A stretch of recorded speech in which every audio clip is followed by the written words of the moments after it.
You know, I've realized something over the past few years. Pretty much at this point, all of my favorite fragrances are flankers. And so here are going to be a few of my absolute favorite flankers, some of my favorite fragrances. I think as far as leading by example of how to produce a good fragrance flanker or iteration or follow-up, whatever you want to call it, these are some great examples. And I think every brand should kind of follow in these footsteps to some extent, because there's definitely a right way and maybe a not so right way to do it, at least in my opinion, and these are the way to go. Now this first one, perfect for summer, Acqua di Gio Profondo. You could go for this 2020 version, the new Profondo kind of rebranded version as well.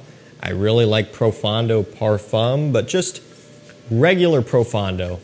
This is one of my favorites. Of course, you guys know I love Acqua di Gio Parfum or Profumo, but you know, we all know that by now. And so Profondo is yet another one that just hits the nail on the head. It still has bits and pieces of the original, which has been out for well over 20 years now, but it's kind of reimagined, modernized, you know, just kind of a nice step away from that a little bit, kind of bringing it back into something that is more trendy and more appealing. Because at this point, so many people have worn the original over the years that it's a really common smell. And it's not that that's a bad thing, but some people maybe want to stand out at least a little. And at some point that'll probably happen with this, and that's why they keep releasing new ones year over year.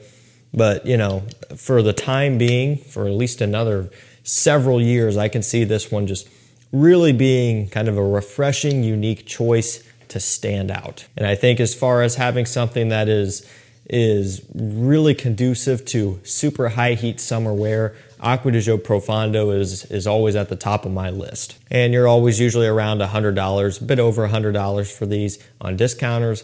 Not cheap, but also you get a ton of value for that money. Now this next one is going to be a little bit more affordable. It's still relatively new. I mean, last year's release, but it's already worked its way down on discounters a lot.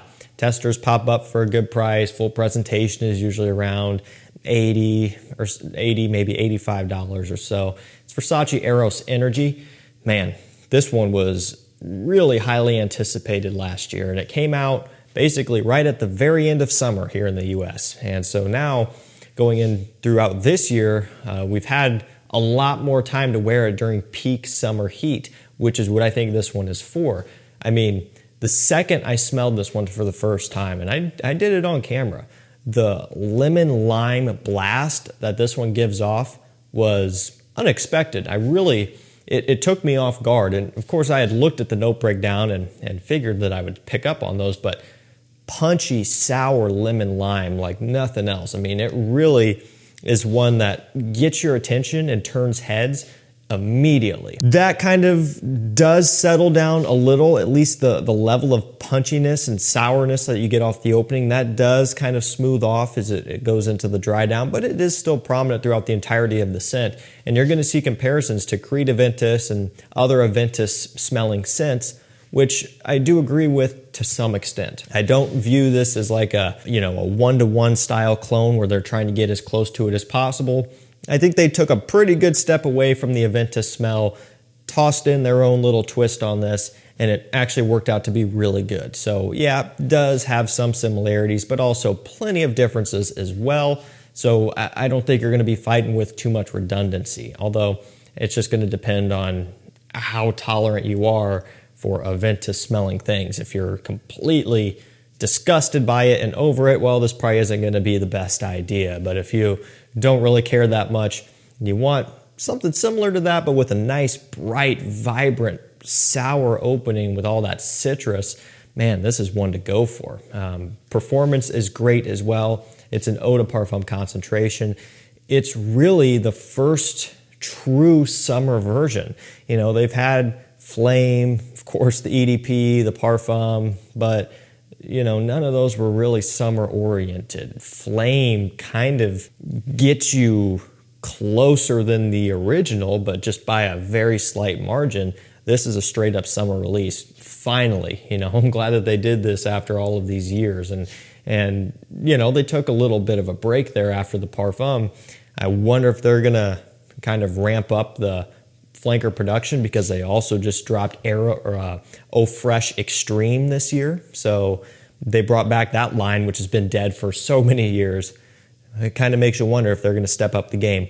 What I've been saying forever is please bring us Dylan Blue Parfum. All right, this next one is Dior Homme Cologne, and man, I love it.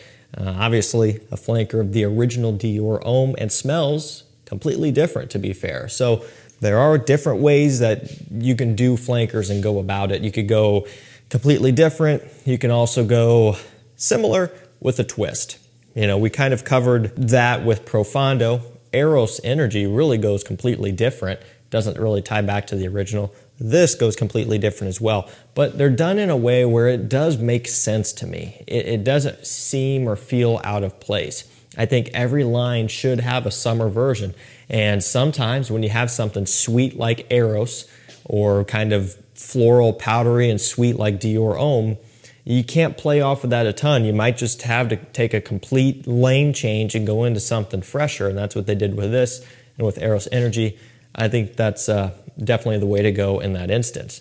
And I mean, the level of brightness that this has is unparalleled. It is just uplifting. It just puts you in a good mood. A lot of musk in the dry down, but this real nice kind of lemonade sweet smell off the opening and into the mid too.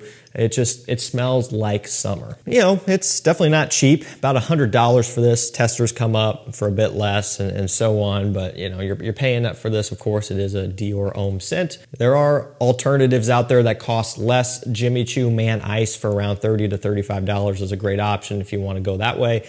But this DNA in general is one that is worth having in your collection for summertime. Let's change gears here a little bit. Let's go for something fall and winter oriented, just to change things up, because, well, after all, we will be there sooner rather than later, which is kind of sad to think about. But it is Azzaro Forever Wanted Elixir. This one has raspberry, leather, cardamom. I love this stuff. Now, for the longest time, Wanted by Night has been my go-to, and I still really enjoy Wanted by Night. I think for the money, the performance, even the uniqueness to some small degree, everything comes together, and it makes it a worthwhile scent that a lot of people tend to agree with because it's pretty popular.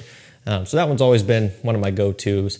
The Most Wanted Parfum has become another one of my favorites, and there are times where I think I might like it better than Wanted by Night. But at this point now, I've got a really solid top three that I don't know if will ever be beat, and it's those two and Forever Wanted Elixir. This is far better than I thought it would be. That raspberry leather mixture is absolutely addicting. It smells amazing.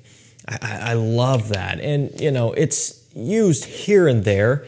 It seems like it's becoming more popular. I mean, look at Toomey 19 Degree, another relatively new release. It kind of has a similar thing going on there. And all the way back to Tom Ford Tuscan leather. This doesn't smell anything like Tuscan leather or Toomey 19 Degree, but you're seeing that a bit more. It's just a really unique blend. I really like it. And those two notes go together perfectly. It works really well.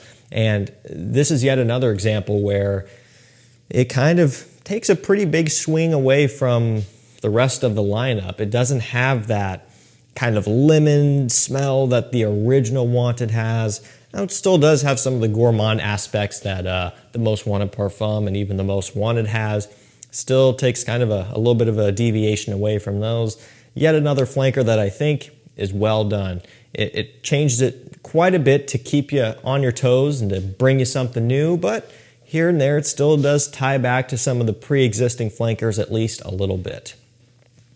I don't remember off the top of my head what the retail price is for this one, but I know discounters are typically carrying it for around, $95 for tester, $110, $115 or so for full presentation. So, price is already starting to adjust in our favor. All right, this next one is niche, but hey, it's affordable, and yet another example of, in my opinion, what feels like a brand listening to feedback, although maybe they were just going to do this anyway. It is Mancera Intense Cedrat Boisé. At one time it was really known as an amazing performing scent. The EDP was. Over the past few years, though, people were kind of saying, hey, the Eau de Parfum doesn't perform like I'm hearing about, and people are kind of disappointed with it, even though it's still, you know, $60 to $70 on discounters for a 120 ml full presentation niche. It still wasn't living up to expectations. And so whether they took feedback or not, or they just had this in the pipeline anyway, they came out with this Intense, which is an extrait concentration, and that solved everything. This stuff is potent, really, really, really strong, to the point where it's like you really don't need it or want it to be any stronger. That's how good it is. Basically what this is fruity notes and woods. It's just keeping it simple, and same with the Eau de Parfum. So this smells pretty much exactly like the Eau de Parfum. It's just stronger, it's heavier, it's a little bit more rich, and maybe a tenth more sweet, just barely, hardly at all, but just a tiny bit more. But the main thing is higher concentration, way, way better performing. And so you're probably thinking, well, that's got to be expensive, but no, it's still under $100. And every now and then, at least people on my mailing list have been able to pick up a 120 ml tester with cap for like $65, you know, about the same price as the Eau de Parfum. So crazy stuff like that happens over there on my mailing list. You could sign up for free down below. Normal price for this usually is around, I don't know, $80 to $90, but you should be under $100 for this right now. All right, this next one is more pricey, but luckily it's been in stock for a while. It's Reflection 45 Extrait. Again, to bring it up, if you were on my mailing list about a week ago, you could get this for $200 for a 100 ml tester. That's an unheard of price. You're probably not getting it at that price again anytime soon, unless maybe they grab a couple more and put them in stock. But man, $200 for this is unreal. It retails for a little over $500. Going price right now is about $325. Yet again, of course, a flanker, just like all of these are. And I've loved Reflection Man, the Eau de Parfum, for a long time. It's pretty popular there a few years back. Expensive, but not crazy for 100 ml. EDP, it was usually under $200, which is a lot of money, but relative to other niche, it's not really. So always good, but never the best performer, not on me anyway, and kind of left a bit to be desired there. And it's a white floral, pretty relatively light scent, at least the Eau de Parfum was, and so I guess I wasn't expecting beast mode, but it just never really held up.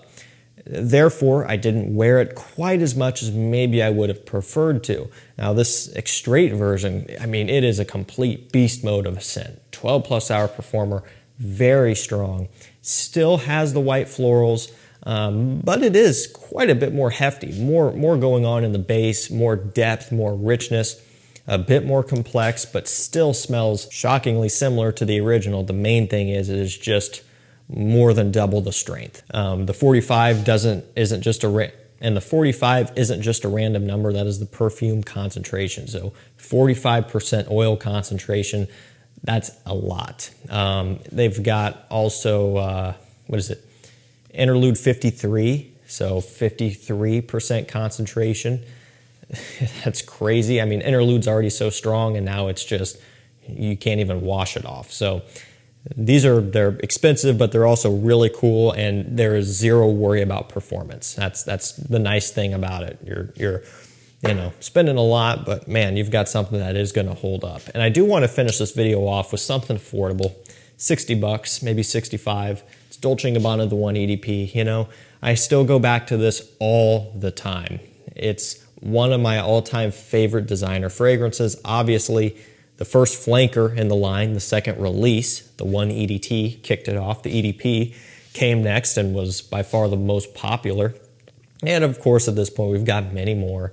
We've got a few really cool exclusive editions that you can't get, but then you've got the EDP Intense and the 1 Gold and whatever. This is by far, at least what you can buy right now, the best one. Now, I would argue and say that Luminous Night and Royal Night, those are a couple that kind of give this a run for the money just because they perform better, but again, you can't get those anymore. I don't really see this going away ever. I really hope it doesn't, but I've got enough backup bottles to suffice anyway. But I'm telling you guys, the 1 EDP, just because it was popular doesn't mean you should just condemn it, right? I think that popularity hype bubble has gone away and has been for a while. bring that stuff back. Wear it on evenings out, date nights, going out and stuff. Spray it on heavy, you know, don't be shy with it because you're not going to offend anybody with that, and it's not that strong to begin with. But man, I'm telling you, it is, as far as just having something that makes you feel good and confident and just good, that is one that I recommend highly. And again, $60, $65 or so. Used to be a bit less, but that just isn't the case anymore. Alrighty guys, there you go. Some of my favorite fragrances, which all happen to be flankers as well. That's just where we're at these days. Flankers, flankers, flankers, and at least a lot of them are really good. I'll link everything down below for you, make it easy. And again, if you want to be notified of really good deals, rare finds, and all that stuff, sign up to my free mailing list down below. You can send a text to the number down below as well if you want text alerts right to your home screen so you really don't miss out on anything. Thank you guys so much for watching. Stay safe, stay healthy. We'll see you tomorrow with another one. Take care.